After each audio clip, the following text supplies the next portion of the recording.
Hello दोस्तों, कहानी शुरू करते हैं।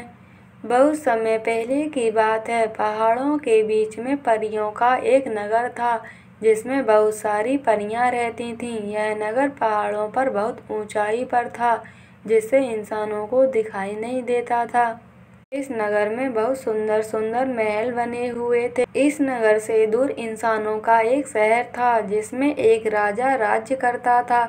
इस राजा का नाम रमा था। रमा एक बहुत बुरा राजा था। वह अपने राज्य को बहुत बड़ा करना चाहता था। एक दिन परियों के शहर में जश्न मनाया जाता है जिससे उस नगर के चारों ओर रोशनी ही रोशनी होती है। रमा अपने महल से उस रोशनी को देख लेता है और उस नगर पर अपना कब्जा करने की सोचता है, पर उसे नहीं पता था कि उस नगर में कौन रहता है।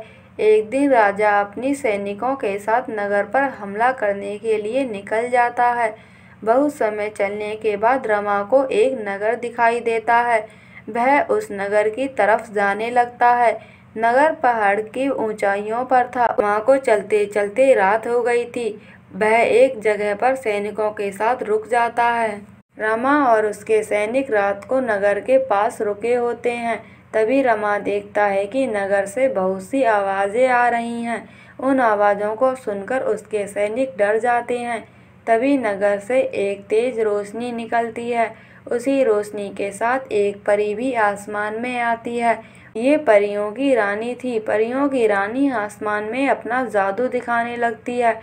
रमा और उसके सैनिक भी परियों की रानी का जादू देख रहे होते हैं। तभी रमा का एक सैनिक उस रोशनी में आ जाता है और वह पत्थर का बन जाता है। दरअसल जो भी इंसान उस रोशनी के सामने आता वह पत्थर का बन जाता। यह देखकर तो रमा के सैनिक बहुत ज़्यादा डर जाते हैं। अब सुबह होते ही उसके सैनिक वहाँ से भागने लगते हैं, लेकिन रमा उन्हें जान से मारने की धमकी देता है जिससे सैनिक रुक जाते हैं। रमा अपने सैनिकों के साथ उस शहर में आ जाता है। वह देखता है कि वहाँ बहुत सारी परियां हैं।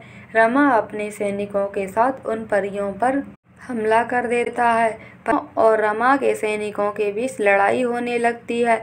रमा के बहुत से सैनिक लड़ाई के दौरान मारे जाते हैं। दूसरी परियां भी मारी जाती हैं। रमा को बहुत कम सैनिक बचते हैं। अब वह वहां से भागने लगता है। रमा अपने बचे हुए कुछ सैनिकों के साथ शहर से भागकर अपने राज्य में आ जाता है। काफी समय बीत जाता है, लेकिन रमा उस परियों के शहर को नहीं भूल पा रहा था।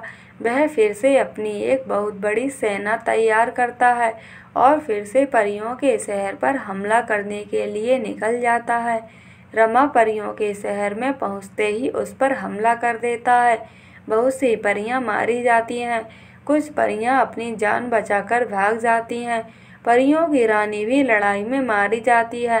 रमा ने सभी परियों को मार दिया था।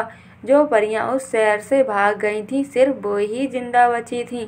रमा उस शहर की सभी कीमती वस्तुओं को अपने साथ ले आता है और अपने राज्य में रहने लगता है। जो परियां लड़ाई से भाग गई थीं, वह वापस अपने शहर में आती हैं और अपने शहर को खंडर बना देखकर बहुत रोती हैं। परियां रमा को मारने का तय कर लेती हैं। एक रात परियां रमा के राज्य में आ जाती हैं, लेकिन वे रमा के महल तक नहीं पहुंच पाती क्योंकि वहां पर बहुत से सैनिकों का पहरा होता है। परियां सुबह होते ही वेश बदलकर रमा के राज्य में आती हैं और रमा के महल में काम मांगती हैं। रमा का सेनापति उन परियों को महल में काम दे देता है। परियां अब शाम होने का इंतजार करती हैं। जैसे ही शाम होती है वह रसोई में जाती हैं जहां सैनिकों के लिए खाना बन रहा था। परियां उस खाने में नींद की दवा मिला देती हैं। शाम को जब सभी सैनिक खाना खाने के बाद महल में पहरा देने लगते हैं तो वे सो जाते हैं। सैनिकों के सोने के बाद परियां रमा के पास आती हैं और रमा को हवा में उड़ा देती हैं। रमा को कुछ समझ में नहीं आता।